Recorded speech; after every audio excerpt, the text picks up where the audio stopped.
Hello student, তোমরা যারা ক্যালকাটা ইউনিভার্সিটির আন্ডারে ফিফথ সেমিস্টারের ছাত্রছাত্রী আছো এবং তোমাদের ইতিহাস সাবজেক্টটা এমডিসি কোর্স অর্থাৎ পাস কোর্সে আছে, তোমাদের জন্য আজকের ক্লাসটা খুবই গুরুত্বপূর্ণ। আজকের ক্লাসে তোমাদের সিসি 6 পেপার থেকে দুটি মোস্ট ইম্পর্টেন্ট 15 নম্বরের প্রশ্নের উত্তর নিয়ে আলোচনা করব। আজকে ক্লাসের প্রথম প্রশ্ন থাকছে ভারত শ্রীলঙ্কার পারস্পরিক সম্পর্কের বিবর্তন আলোচনা করো, বা প্রশ্নটা ঘুরিয়ে আসতে পারে ভারত ও শ্রীলঙ্কার মধ্যে সম্পর্ক আলোচনা করো। অ্যান্সার কিভাবে তোমরা লিখবে দেখে নাও। প্রথমে ইন্ট্রোডাকশন অর্থাৎ ভূমিকা। দক্ষিণ এশিয়ার রাজনীতিতে ভারত শ্রীলঙ্কার সম্পর্ক এক বিশেষ গুরুত্বপূর্ণ স্থান অধিকার করে আছে। ভৌগোলিক নৈকট্য, ঐতিহাসিক প্রেক্ষাপট এবং সাংস্কৃতিক বিনিময়ের মাধ্যমে দুই দেশের সম্পর্ক সুপ্রাচীন কাল থেকেই গড়ে উঠেছে। মৌর্য সম্রাট অশোকের সময় থেকে বৌদ্ধ ধর্মের প্রসার দুই দেশকে আত্মিক বন্ধনে বাঁধলেও আধুনিক যুগের, বিশেষ করে ঔপনিবেশিক পরবর্তী সময়ে জাতিগত সংঘাত, অভ্যন্তরীণ রাজনীতি এবং চীনের ক্রমবর্ধমান প্রভাব এই সম্পর্কে নানামুখী জটিলতার সৃষ্টি করেছে। বর্তমানে উভয় দেশের অতীত বিবাদ ভুলে সহযোগিতার নতুন পথ খুঁজছে।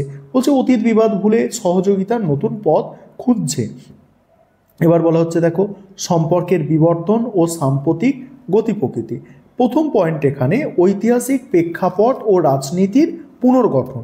স্বাধীনতার পর থেকে ভারত শ্রীলঙ্কার সম্পর্কের অন্যতম প্রধান ইস্যু ছিল শ্রীলঙ্কায় বসবাসকারী তামিল ও সিংহলীদের জাতিগত সংঘাত। তামিলদের প্রতি ভারতের সহানুভূতি এবং 1987 সালে শান্তি চুক্তি নিয়ে কলম্বোর অসন্তোষ দীর্ঘকাল দ্বিপাক্ষিক সম্পর্কে ছায়া ফেলেছে। তবে সাম্প্রতিক সময়ে সম্পর্কের সমীকরণ বদলেছে। শ্রীলঙ্কার রাজনীতিতে রাজপক্ষ পরিবারের প্রত্যাবর্তন, বিশেষ করে গোতাবায়া রাজপক্ষের প্রেসিডেন্ট হওয়ার পর নয়াদিল্লি ও কলম্বোর সম্পর্কের ভবিষ্যৎ নিয়ে সংশয় তৈরি হয়েছে। কিন্তু ভারতের প্রধানমন্ত্রী নরেন্দ্র মোদীর কূটনৈতিক তৎপরতায় সেই বরফ গলেছে। গোতাবয়া ক্ষমতায় আসার পরেই ভারতের বিদেশমন্ত্রী এস জয়শঙ্কর কলম্বো সফরে যান এবং তাকে ভারত সফরের আমন্ত্রণ জানান। ভারত সফরে এসে গোতাবয়া স্পষ্ট প্রতিশ্রুতি দেয় শ্রীলঙ্কার মাটি ভারতের নিরাপত্তার বিরুদ্ধে ব্যবহৃত হতে দেবে না। এর প্রত্যুত্তরে ভারত সন্ত্রাস দমনে 360 কোটি টাকা এবং উন্নয়নমূলক কাজের জন্য 2870 কোটি টাকার ঋণ ঘোষণা করেন, যা দুই দেশের বিশ্বাসযোগ্যতা বাড়াতে সাহায্য করেছে। এবার আছে অভ্যন্তরীণ নিরাপত্তা ও জাতিগত সমীকরণের প্রভাব। এখানে কি বলা হচ্ছে দেখো মৈত্রীপাল সিরিসেনার আমলে প্রশাসনিক ব্যর্থতা এবং ইস্টার সানডের ভয়াবহ জঙ্গি হামলা শ্রীলঙ্কার রাজনীতি এবং অর্থনীতিতে বড় ধাক্কা দেয়। দেশের নিরাপত্তা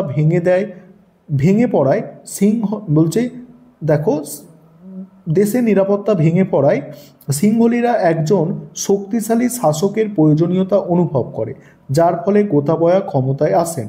তবে দেশের উত্তর পূর্বাঞ্চলে তামিল এবং মুসলিম জনগোষ্ঠীর মধ্যে তিনি খুব একটা জনপ্রিয় নন। ভারতের দীর্ঘদিনের দাবি ছিল সংবিধানের 13তম সংশোধনী মেনে তামিলদের হাতে ক্ষমতা হস্তান্তর করা, কিন্তু গোতাবয়া স্পষ্ট করে দেয় যে সংখ্যাগরিষ্ঠ সিংহলীদের অমতে পূর্ণ ক্ষমতা হস্তান্তর সম্ভব নয়। তিনি রাজনৈতিক সমাধানের চেয়ে অর্থনৈতিক উন্নতির ওপর বেশি জোর দিচ্ছেন। ভারতও বর্তমানে তামিল ইস্যুটিকে কৌশলের মোকাবিলা করে শ্রীলঙ্কার অখণ্ডতা ও উন্নয়নের পাশে থাকার বার্তা দিয়েছে। এবার হচ্ছে চীন ফ্যাক্টর এবং ভূ রাজনৈতিক ভারসাম্য। ভারত শ্রীলঙ্কার সম্পর্কের বর্তমান প্রেক্ষাপটে সবচেয়ে বড় চ্যালেঞ্জ হলো চীনের উপস্থিতি। সন্ত্রাসবাদী হামলায় পর্যটন শিল্প ধসে পড়ায় শ্রীলঙ্কার অর্থনীতি দুর্বল হয়ে পড়ে, আর এই সুযোগে চীন সেখানে বিপুল পরিমাণে বিনিয়োগ করেছে। তারপর কি বলা হচ্ছে দেখো হাম্বাটোটা বন্দর, বিমানবন্দর, সড়ক পরিবহন, সড়ক পরিকাঠামোয় চীনের একচেটিয়া আধিপত্য ভারতকে চিন্তায় রেখেছে। বিশেষ করে শ্রীলঙ্কা বন্দরে চীনা সাবমেরিন বা গুপ্তচর জাহাজের উপস্থিতি ভারতের নিরাপত্তার জন্য হুমকি স্বরূপ। কলম্বো জানিয়েছে তারা ইন্ডিয়া ফার্স্ট নীতি বা ভারতের সঙ্গে সমদূরত্ব বজায় রেখে চলবে, কিন্তু ঋণের দায়ে জর্জরিত শ্রীলঙ্কার পক্ষে চীনের প্রভাব পুরোপুরি অস্বীকার করা কঠিন।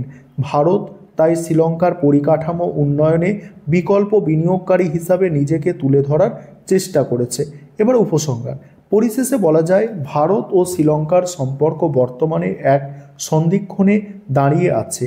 একদিকে তামিল সমস্যা ও চীনের ঋণের ফাঁদ, অন্যদিকে ভারতের নিরাপত্তা ও কৌশলগত স্বার্থ। এই সব কিছুর মধ্যে ভারসাম্য রক্ষা করা এখন কলম্বোর প্রধান চ্যালেঞ্জ। তবে ভারত তার প্রতিবেশী প্রথম নীতির মাধ্যমে শ্রীলঙ্কার বিপদের সময় পাশে দাঁড়িয়ে প্রমাণ দেয় যে চীনের অর্থনৈতিক শক্তির চেয়ে ভারতের দীর্ঘদিনের সাংস্কৃতিক ও বন্ধুত্বপূর্ণ সম্পর্ক অনেক বেশি নির্ভরযোগ্য। বর্তমান কূটনৈতিক তৎপরতার ইঙ্গিত দেয় যে আগামী দিনে এই সম্পর্ক আরও গভীর ও মজবুত হবে। তারপরে দেখো পরের প্রশ্ন কি আছে, শান্তি রক্ষা ও মানবাধিকার রক্ষায় সম্মিলিত জাতিপুঞ্জের ভূমিকা মূল্যায়ন করো। এটাও মোস্ট ইম্পর্টেন্ট প্রশ্ন। প্রথমেই ভূমিকা দেখো, দ্বিতীয় বিশ্বযুদ্ধের ভয়াবহ ধ্বংসলীলার ক্ষেত্রে 1945 সালে সম্মিলিত জাতিপুঞ্জ প্রতিষ্ঠা হয়েছিল। এর সনদের দুটি প্রধান লক্ষ্যের ওপর সর্বাধিক গুরুত্ব দেওয়া হয়: বিশ্বজুড়ে শান্তি ও নিরাপত্তা বজায় রাখা এবং জাতি, ধর্ম, বর্ণ নির্বিশেষে প্রতিটি মানুষের মানবাধিকার সুনিশ্চিত করা। গত 7 দশকেরও বেশি সময় ধরে এই আন্তর্জাতিক সংস্থাটি বিশ্বমঞ্চে শান্তিরক্ষা ও মানবাধিকারের অতন্দ্র প্রহরী হিসাবে কাজ করে চলেছে। এবারে দেখো শান্তিরক্ষা ও মানবাধিকার রক্ষায় জাতিপুঞ্জের ভূমিকা, এই পয়েন্ট নিয়ে আলোচনা করব। তার আগে যে বিষয়টা তোমাদের বলার আছে, তোমাদের জন্য অনলাইন কোচিং ক্লাস চলছে। তোমরা যারা পেড ব্যাচে অ্যাডমিশন নিতে ইচ্ছুক আছো বা আমাদের থেকে স্টাডি মেটেরিয়াল পারচেস করতে চাইছো, তোমরা স্ক্রিনে যে নম্বরটা দেখতে পাচ্ছ এই নম্বরে তোমরা যোগাযোগ করতে পারো। প্রথম পয়েন্ট এখানে কি আছে, বিশ্ব শান্তি ও নিরাপত্তা রক্ষায় ভূমিকা। জাতিপুঞ্জের নিরাপত্তা পরিষদ বিশ্ব শান্তি রক্ষার মূল দায়িত্ব পালন করে।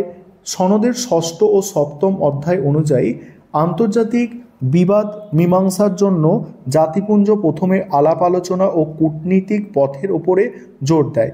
যখন শান্তিপূর্ণ উপায় ব্যর্থ হয় তখন নিরাপত্তা পরিষদ অর্থনৈতিক অবরোধ বা প্রয়োজনে সামরিক শক্তি প্রয়োগ করতে পারে। জাতিপুঞ্জের অন্যতম সফল দিক হল এর শান্তিরক্ষী বাহিনী। এশিয়া, আফ্রিকা, ল্যাটিন আমেরিকার বিভিন্ন সংঘাতপূর্ণ অঞ্চল যেমন কঙ্গো, সাইপ্রাস বা সুদানে যুদ্ধবিরতি কার্যকর করার ক্ষেত্রে এই বাহিনীর ভূমিকা অনস্বীকার্য। এছাড়াও পরমাণু নিরস্ত্রীকরণ এবং অস্ত্র প্রতিযোগিতা কমানোর ক্ষেত্রেও সাধারণ সভা নিয়মিত প্রস্তাব গ্রহণ করে বিশ্বকে নিরাপদ রাখার চেষ্টা করে। তারপরে কি বলা হচ্ছে দেখো, মানবাধিকারের সুরক্ষা ও প্রসারে ভূমিকা। মানবাধিকার ছাড়া শান্তি প্রতিষ্ঠা অসম্ভব। এই সত্যটি উপলব্ধি করে 1948 সালে 10ই ডিসেম্বর জাতিপুঞ্জ মানবাধিকারের সর্বজনীন ঘোষণা গ্রহণ করে। এটি ছিল বিশ্বের প্রতিটি মানুষের মর্যাদা ও অধিকার রক্ষায় প্রথম আন্তর্জাতিক দলিল। জাতিপুঞ্জ মানবাধিকার কাউন্সিল বিশ্বের বিভিন্ন প্রান্তে মানবাধিকার লঙ্ঘনের ঘটনাগুলি তদন্ত করে। বৈষম্য দূরীকরণে জাতিপুঞ্জের ভূমিকা ছিল ঐতিহাসিক। এছাড়া নারী, শিশু, শরণার্থী এবং সংখ্যালঘুদের অধিকার রক্ষায় জাতিপুঞ্জের বিভিন্ন সংস্থা নিরলস কাজ করে যাচ্ছে। যুদ্ধবিধ্বস্ত দেশে ত্রাণ পৌঁছে দেওয়া এবং মানুষের মৌলিক অধিকার ফিরিয়ে দেওয়াই এদের প্রধান লক্ষ্য। এবার দেখো সমালোচনায় কি বলা হচ্ছে। প্রথমত বলা হচ্ছে বিশ্ব শান্তি ও মানবাধিকার রক্ষায় জাতিপুঞ্জের ভূমিকা সর্বজন স্বীকৃত হলেও তা সমালোচনার ঊর্ধ্বে নয়। এর সমালোচনার প্রধান দিকগুলি হলো বলে, প্রথমত নিরাপত্তা পরিষদের 5টি স্থায়ী সদস্য রাষ্ট্রের হাতে থাকা ভেটো ক্ষমতার অপব্যবহারের ফলে বহু জরুরি ও গুরুত্বপূর্ণ সিদ্ধান্ত গ্রহণ করা সম্ভব হয় না, যা শান্তি প্রক্রিয়াকে ব্যাহত করে। দ্বিতীয়ত হচ্ছে রুয়ান্ডা বা বসনিয়ার মতো গণহত্যা কিংবা সাম্প্রতিককালে ইউক্রেন ও প্যালেস্টাইনের সংকট মোকাবিলায় জাতিপুঞ্জের চরম ব্যর্থতার পরিচয় দিয়েছে, যা সংস্থাটির কার্যকারিতা নিয়ে প্রশ্ন তোলে। তৃতীয়ত নিজস্ব সেনাবাহিনী ও পর্যাপ্ত অর্থের অভাব থাকায় জাতিপুঞ্জকে সর্বদা শক্তিশালী রাষ্ট্রগুলির মুখাপেক্ষী হয়ে থাকতে হয়, যার ফলে অনেক সময় নিরপেক্ষভাবে মানবাধিকার রক্ষা করা সম্ভব হয় না। এবার উপসংহারে কি বলা হচ্ছে দেখো, পরিশেষে বলা যায় 21 শতকে জটিল ভূ রাজনীতি সম্মিলিত জাতিপুঞ্জের ভূমিকা নিয়ে সমালোচনা থাকলেও এর প্রাসঙ্গিকতা ফুরিয়ে যায়নি। যাবতীয় সীমাবদ্ধতার সত্ত্বেও বিশ্ব শান্তি বজায় রাখা এবং মানবাধিকারের ধারণাটিকে বিশ্বজনীন করে তোলার ক্ষেত্রে জাতিপুঞ্জ একমাত্র নির্ভরযোগ্য আন্তর্জাতিক মঞ্চ।